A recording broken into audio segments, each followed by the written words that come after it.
आज का रात्रि साई संदेश। जीवन में हमें कई बार पछताना क्यों पड़ता है, आइए जानते हैं। ये बस 2 मिनट की कहानी है, लेकिन सुनिएगा पूरा, तभी समझ में आएगा। और ये वीडियो बहुत ही अच्छी है, बहुत अच्छी है। तो आइए हम लोग अपनी वीडियो शुरू करते हैं। ये वीडियो आप लोग के लिए बच्चों को प्रेम की भाषा समझाने के लिए शब्दों की, रिश्तों की या ओहदे की आवश्यकता नहीं पड़ती, ज़रूरत नहीं पड़ती। उन्हें जहाँ से शुद्ध रहित प्यार मिलता है, अच्छे से प्रेम मिलता है, अच्छा प्यार दुलार मिलता है, वे उस रिश्ते को पूरी श्रद्धा और आदर से अपनाते हैं। चाहे वो उसके दादा दादी हों, चाहे या फिर कोई हो, कैसा भी रिश्ता हो। अगर किसी का सौतेला माँ है, बेटा है, अगर अच्छा प्यार रहेगा, शुद्ध प्यार मिलेगा, तो वो भी उस रिश्ते को अपना लेगा, उस रिश्ते में अच्छा प्यार रहेगा। यह कहानी एक चाचा और भतीजे की है। बहुत अनोखी कहानी, बहुत अनोखा रिश्ता है इन दोनों का। तो एक छोटा बच्चा रहता है, विधान रहता है, जिसके चाचा उसको बहुत प्यार करते हैं। उसके चाचा अपने बेटे से, अपने भतीजे को प्यार करते हैं, सबसे ज़्यादा प्यार अपने भतीजे से करते हैं। विधान अपने चाचा के साथ संयुक्त परिवार में रहता है और उसके चाचा कुछ कमाते नहीं हैं, तो इसलिए चाचा को पूरा घर का काम देखना पड़ता है। सारी औरतों वाला काम उसके चाचा को करना पड़ता है। और ये बात विधान अच्छे से जानता है कि चाचा अच्छे से कोई नौकरी नहीं करते, इसलिए चाचा को पूरा घर का काम करना पड़ता है। घर में खेती करनी पड़ती है, साफ़ सफाई करना पड़ता है, जानवरों को संभालना पड़ता है। इसके अलावा बहुत सारी कामें हैं जो उसके चाचा करते हैं, और उसके चाचा उसको भी पढ़ाते हैं। हर समय अपना भतीजा से बहुत प्यार करते हैं। एक बार विधान को परीक्षा देने के लिए 5 मील दूर हाजीपुर स्कूल जाना पड़ता है, पर समस्या यह थी कि वह जाएगा कैसे। उस समय गाड़ी मोटर बहुत कम चलता था, तो बहुत ही महंगे, और वो भी बहुत महंगे चलते थे। आम आदमी के लिए उस खर्च को उठाना बहुत ही मुश्किल था। चाचा को साइकिल चलाना आता नहीं था। विधान के पिताजी को साइकिल चलानी आती थी, तो वह कचहरी का काम छोड़ नहीं सकते थे। चाचा ने कहा, कोई चिंता की बात नहीं है बेटा, शरीर से कमज़ोर है, इतना लंबा नहीं चल सकता, मैं उसे कंधे पर बिठा कर ले जाऊंगा।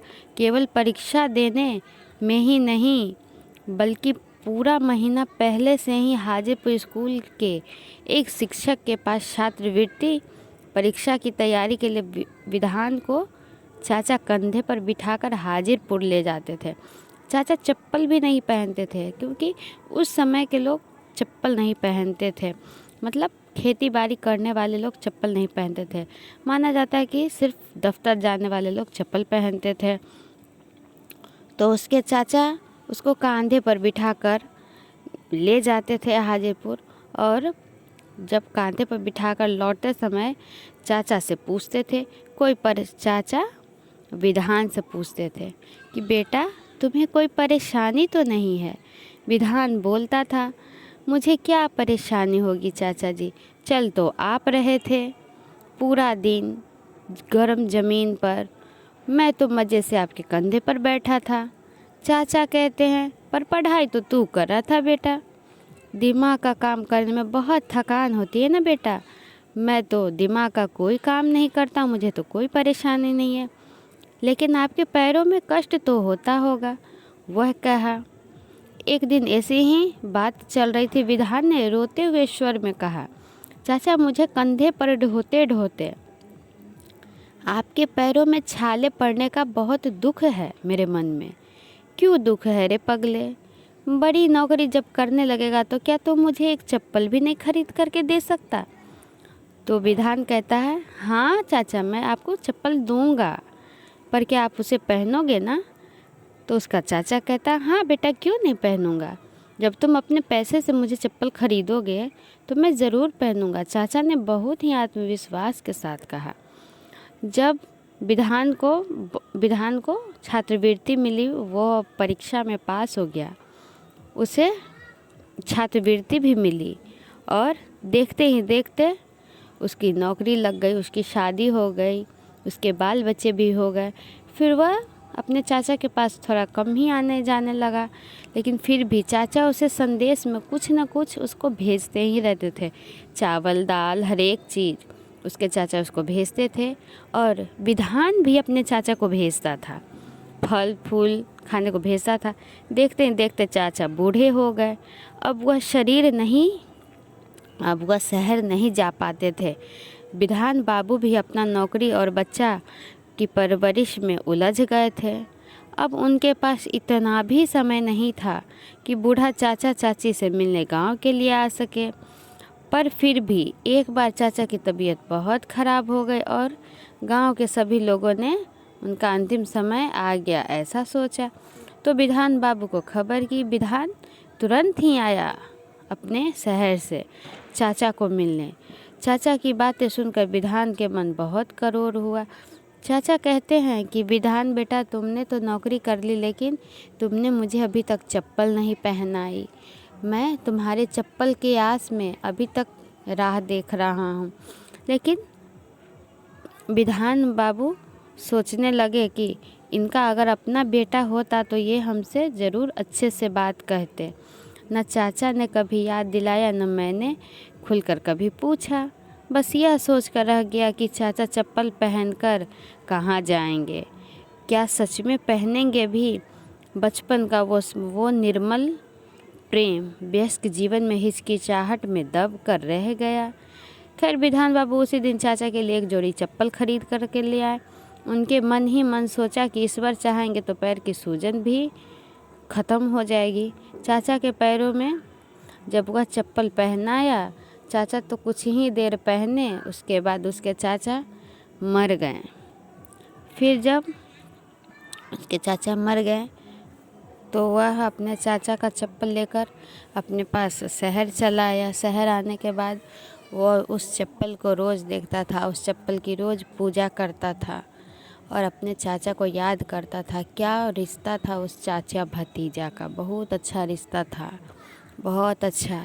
तो चाचा के क्रियाक्रम के चाचा के जाने के बाद विद्या बाबू ने अपने प्रेम को करुणा के रूप में बिखेरते रहे। उनका ध्यान सबसे पहले हमेशा लोगों के पैरों की ओर जाता। जो भी मदद मांगता, छोटा या बड़ा, अपना या अनजान, उसे पादुका दान करते थे, उसे अपने जूता देते थे, चप्पल देते थे, जूता चप्पल दान करते थे। अंदर से वे ही जानते थे कितना भी दान कर ले उनकी ग्लानि व उदासी मिटने नहीं वाली।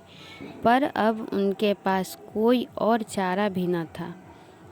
जब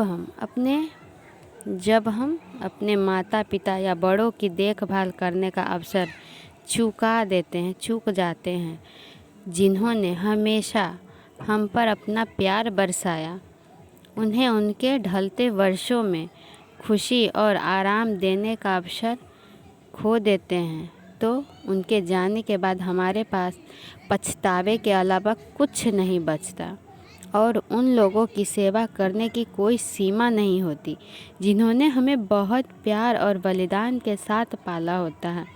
माता पिता के प्रति हमारी बहुत बड़ी जिम्मेदारी है। अगर वे दुखी रहते हैं, हमारे प्यार के भूखे हैं, तो हमारे अस्तित्व का मतलब ही क्या है।